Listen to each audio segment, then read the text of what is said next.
My duckies, I think they think we're gonna feed them. They're yelling at us. Well, what do you got? They came up the rocks, tripping and everything just to see what we got. I think we got something to eat, but we got nothing for them. Well, I'm looking up right now. What do ducks eat? Okay, well, we found some crackers. Well, don't give me... Ouch. It bit me.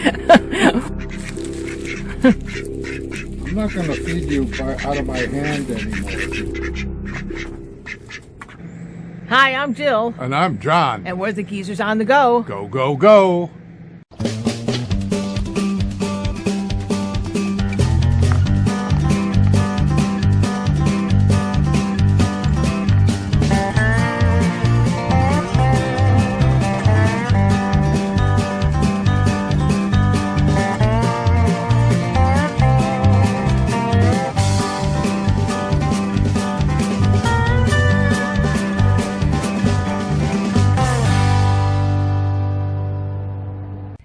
In this episode, we're at Yarberry Peninsula Campground, a Tennessee Valley Authority park on Fort Loudoun Lake. Yarberry is located near Lenoir City, Tennessee, about 25 miles southwest of Knoxville, in a region known as the Lakeway to the Smokies. The park has 97 big campsites, all with water and electric, and it's open year-round. There's also a swim beach, a small tent area, boat and canoe rentals, and a marina. We'll also check out Fort Loudoun Dam, completed by the TVA in 1943, forming a 14,600-acre lake. There's also a unique set of locks allowing shipping from the lake onto the Tennessee River. For there to be a Fort Loudoun Lake, you'd think there must have been a Fort Loudoun. And there was, once upon a time. The pre-Revolutionary War fort is long gone, but there's a beautiful reconstruction of it on the other side of the lake, and we'll show you.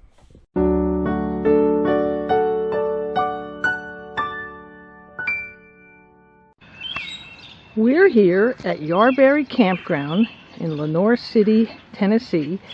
It's a TVA campground, or Tennessee Valley Authority campground, and they were in charge of a lot of the dams and waterways in this area in Tennessee and a couple other states. And we're in site number 13.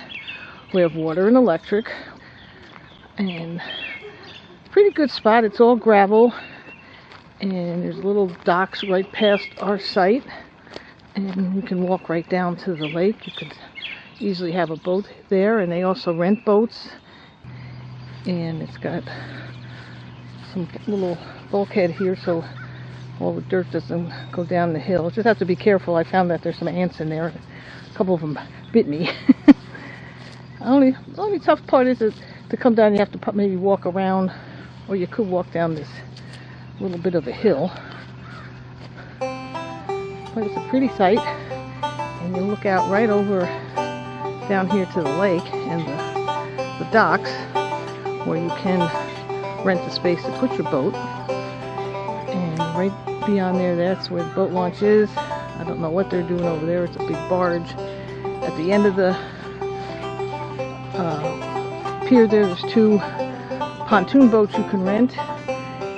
From site 11, which is right next to us, up until I think it's site 18, they're all along this little cove over on this side, and they're all pretty deep. They all have water and electric, and they all have nice views of the lake. Some have a few more trees, and that one's 15, and that one over there is 17. And there also are sites on this side, which aren't too bad either. You have views of the lake, and they're nice and wooded. That one is 14, and down there is 12, and this one over here is 16. As you come down the road from where we are, number 13, there's a little road that goes straight down here. So if you have the sites that are at the end, that's 19 and 20. You'd have to back down from the road here, but it's a pretty straight shot. This one over here is a nice site too, 17, and then 18 over here. But let's take a quick look what the last two sites down here look like. It wouldn't be too hard to get into here to number 19, and then you'd have this big open area looking out at the main part of the waterway. Could get a little windy here, but shouldn't be too bad. Site number 21 has this RV. It's a fifth wheel, and this place you can actually rent some RVs here in the campground. It says rent me. Site 22 was on that side of the roadway and the inner loop, and it still wouldn't be too bad. You still have a pretty good view. 23 is very nice, as long as I suppose you don't go back too far. 24 on the inside loop, you still have a pretty good view of the lake, and this is number 25, another one that extends out over the lake. And this cool old tree here, I don't know how old it is, but it's something. 26 was this big cool blue motorhome, and 28 aren't bad, but you don't have a good view of the lake that maybe some of the other inner circles have it. 29 over here, you still have a pretty good lake view, and you have a lot of space next to you. And to finish up this part of the loop, that's number 31. Over here is number 30. And number 32 looks to be maybe a handicap spot because it's all cement. There's a little teardrop, and there's the bathroom is way over there. That's the only, not many bathrooms. There's one here and one down at the other end. This is site 34. It's a nice long site. You're really only looking out into the trees, and the only advantage I would say to have this is that there's the bathroom right there, and if you needed to dump with your poop trolley, the dump station is right there. Down there near the gatehouse is this little store. You can check in there, but it was basically self-checking. You just go right to your site because all your paperwork was there. And as you come in, there's a little road down here that goes from sites 36 to 40. That's on a gravelly road. Let's take a quick walk down here, see what they look like.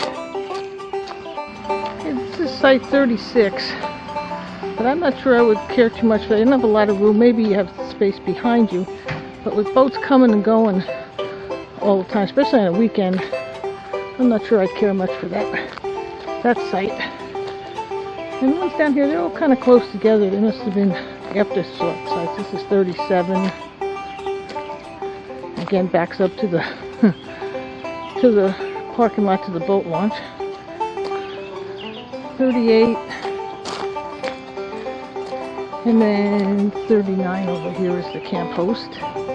This is the upper loop on the campground. It goes from 41 to 77. And all the ones, the odd numbered ones, these are all along the water. But you're kind of high up. And take ones down here, might be a little better. This one's 53.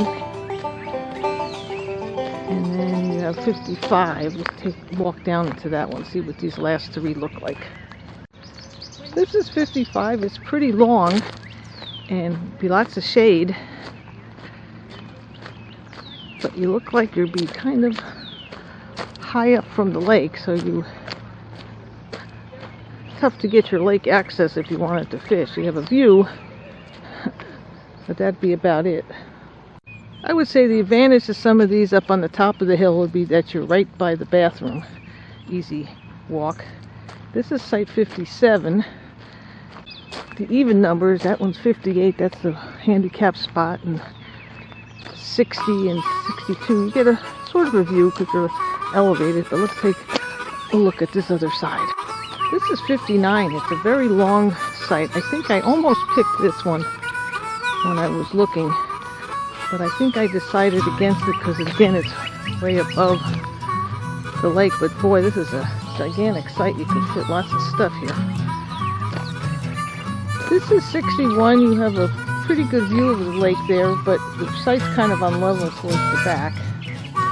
Some people have told me that the ones down here at the corner, 63, 65, and the one down at the end 69, and I think this one is 68. They're the premier ones if you're having get-togethers because you're nice and close and you have very good views. At the end of this peninsula, there is a fence here, so you can't go any farther. And I've been told it's cordoned off because there's supposed to be, possibly, maybe, Indian burial grounds back there. So that's why there's a fence. I can see why people would like number 67. It's got lots of trees, it's easy to back down into. Yeah, lots of space behind you. And you'd have some of the easiest access over on this loop to the lake. 71 is okay, but there's not many trees, as is 73.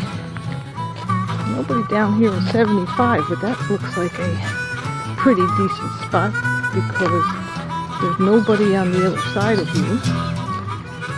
And you could come right down to the water here and have a very good pictures of the lake. The even numbers here in the 80s, they've got 82, 84, 86. They're sort of close together. I'm not sure I would like those. But the other ones on the other side, like I said, 85, 87, 89. They're all right down here by the lakes. They don't have as many trees as some of the sites up above. These are the last couple sites in the park. Got 93, 95, 97. Probably back here 93 would be one of the better ones.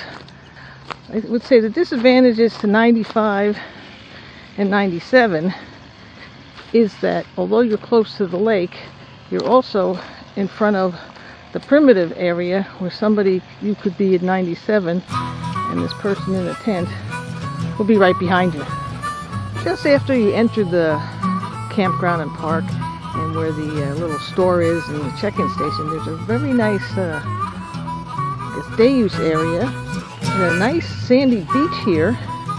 And they have chairs. You could just pull up the chairs and go sit on the beach if it was a little nicer day. Oh, the sun finally came out, so now you can see a little bit nicer view of how pretty this beach area is. It's so colorful with the kayaks. So there's the nice sandy beach. Area and the paddle boats. Here at the park they have some really cool paddle boats you could rent. I've never seen one as big as these, and you could probably rent this and then go fishing off of them. If you like to play, I forget exactly what you call that ball on the pole there. It's right underneath the high tension pole, so that's kind of interesting. Right after you enter the campground in the park here, there is a big parking lot here, and there's a boat launch right here. Pretty good size, and nice little pier here. One end looks a little low, just a short distance from where the regular boat launch is, and there's some guy putting in his boat. There he goes. There is another little pier over here, and it doesn't say you can't fish from here. I'm not sure whose boat that is. It's kind of old. This whole area of Tennessee is kind of a sportsman's paradise. I don't think so. I mean, they've got the Tennessee River, the Little Tennessee River, the Tellico Lake. We're on the Fort Loudoun Lake, and everything's connected. So right, I mean, you can go all over the place. Right, and there's lots of besides here. There's a boat launch. There's other boat launches around the lake and stuff. So you have a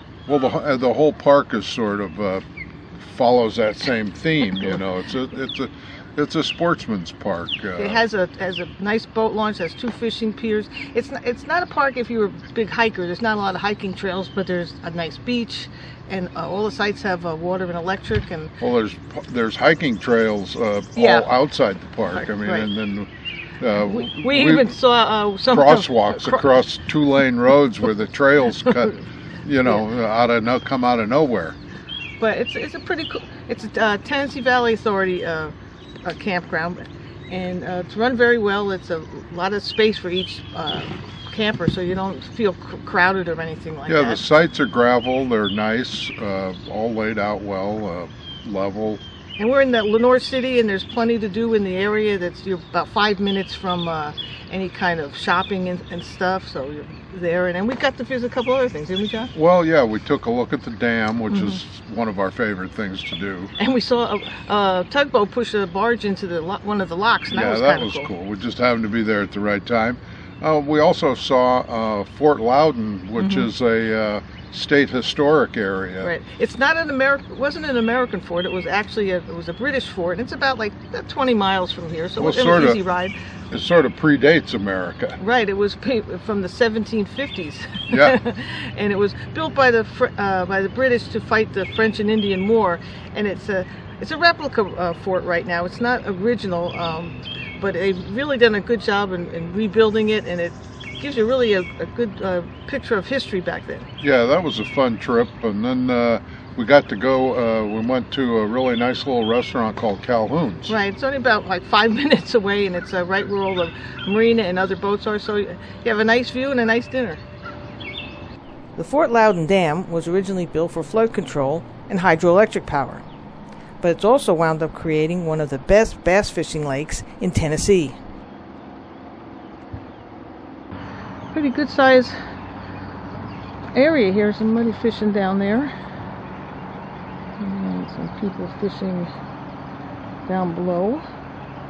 The locks were a nice touch too. About 500,000 tons of cargo are shipped through them each year.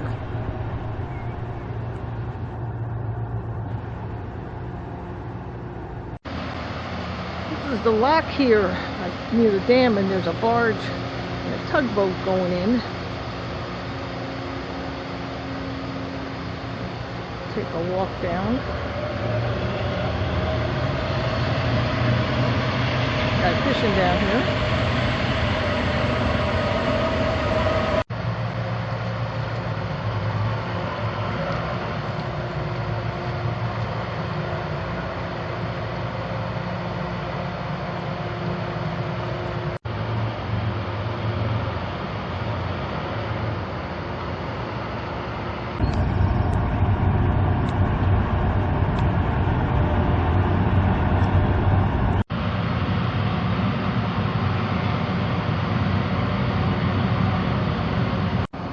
Guess he pushed them in, and there the gate is closing up there where the barge is. He probably goes around and comes out on the other side. I don't know.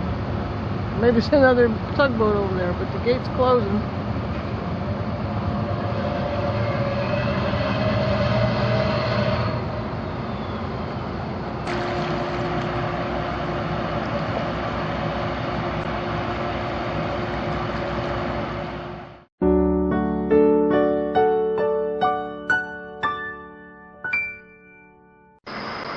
We're on our way to visit Fort Loudoun State Historic Area here near our campground in Tennessee, and it was supposed to be one of the first British forts in this area to protect them against the Cherokee Indians, I guess.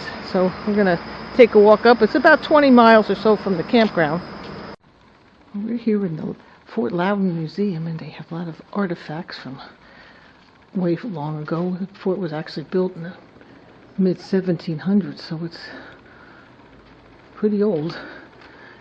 It's a replica of what the fort looked like, but we'll go out and see it in a few minutes. And some things they found while they were doing some excavation and rebuilding the fort.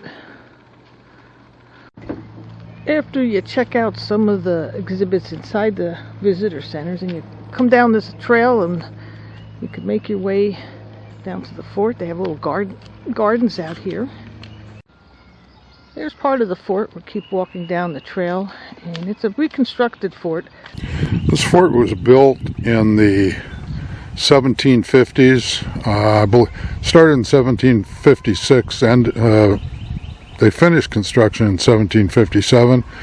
And by 1760, the Cherokee had occupied the fort from the British, and it sort of fell into disuse, and I don't think it actually saw any service after that. Not defensive as much as to keep the white settlers out of Cherokee land. Because everything on this side of the river Hiya. was Cherokee lands, and everything on the other side of the river was white. And let's walk through the gates of the fort.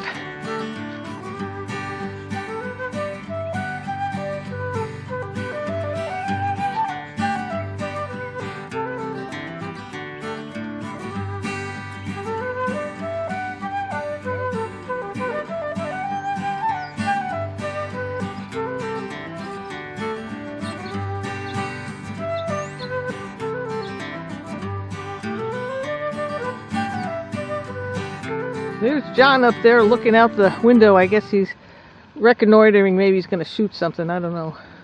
These are all barracks, sort of going in little steps down the hill there. And right to the left is the main gate where you could bring your wagons and your supplies in. It says in addition to using these structures as a type of defense, to try to keep the people from coming in, these have a little bit more pointed edges. But they also used a kind of honey locust trees that had big thorns on them, so if you tried to come through, it wouldn't have been too pleasant. Yes, as I look closer into some of these bushes here, you can see they have big thorny things, so that if, boy, if you can't try to come through here, it's even a little better on there. You'd have been stuck pretty good. Looks like if I go up here, it's another little fortification here. Well, there's a fort, and it has these little holes I could look out. And I guess I would have put my gun through there, and there's a other place to put your gun. Let's see, there's a couple more here, and all the way down the line. Let's go, there's also some guns there at the end. All right, Jill's going to go up onto this platform here and shoot the guns. Yes.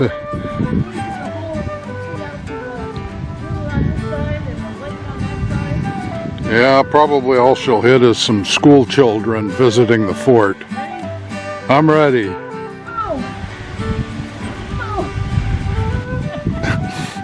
I think you missed.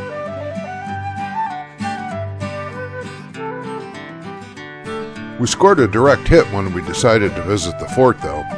But now it was time to break camp and move along.